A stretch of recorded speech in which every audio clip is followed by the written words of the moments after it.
think it's hard for a lot of people to have hope about the future of coral reefs. And I know the data, I know the science, and I still have hope. Coral reefs are actually phenomenally important to our planet. They only cover less than 1% of the ocean floor, but they support 25% of all marine life. Coral reefs offer coastal protection, they offer subsistence, they offer jobs and livelihoods. Without corals, no fish, no food, nothing. Community, eat, live, depend on how the healthy coral it is. Reefs are dying globally, and this is due to natural reasons and human-induced reasons. Pollution, invasive species, coral disease, as well as unsustainable coastal development. All of these pressures are working together. However, there's without a doubt that climate change is killing reefs way faster than they can rejuvenate and making those stressors a whole lot worse. We have a window of opportunity, about 10 more years, to save the world's coral reefs. If we don't act, up to 90% of these critical ecosystems will be gone by 2050.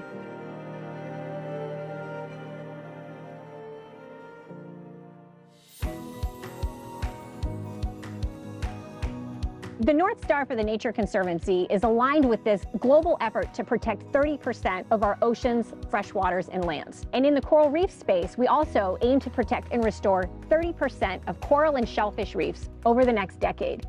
So we're trying to really build up capacity and leverage those partnerships to really scale up our impact, whether it's through innovative science, or it's through community engagements, or even if it's outreach and education, trying to build the next generation of coral reef stewards.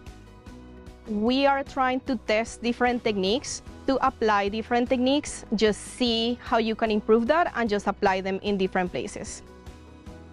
So sometimes corals aren't actually able to recover on their own.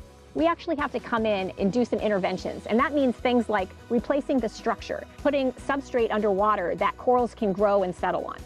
In some other cases, that means actually putting more coral in the water. So we would collect fragments from other spaces or other places, or we would grow them in the lab and then outplant them onto the reef.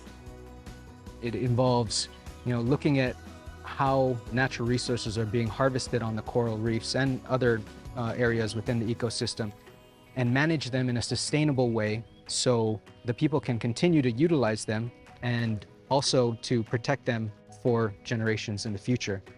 Right now, they're working with us in terms of assisting us with zoning plans for a number of parks throughout the Bahamas. What we do hand in hand with the Nature Conservancy. The Nature Conservancy works globally and has access to knowledge and partners across the world that really can drive innovation and get us to where we want to be. So I've been in the field a long time. I've been doing marine conservation for 20 years, and I've seen big changes over time. And one of the things that gives me so much hope is how much leadership I'm now seeing at the local level to save their own reefs. Mama rasa bangga karena karang yang sudah mati, yang sekarang kita jaga ini sudah bertumbuh dan masih sudah berkembang. Our fundings at the state level are very limited.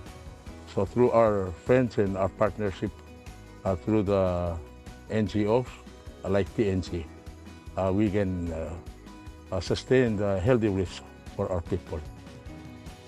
Losing reefs isn't just about losing something beautiful underwater.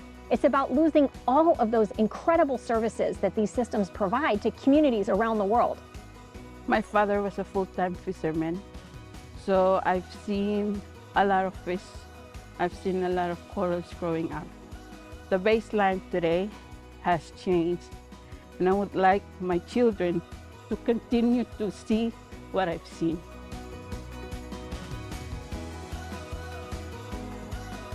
Community, nature is not only belonging to one person, it's belonging to everybody, everyone. We have to protect it all together.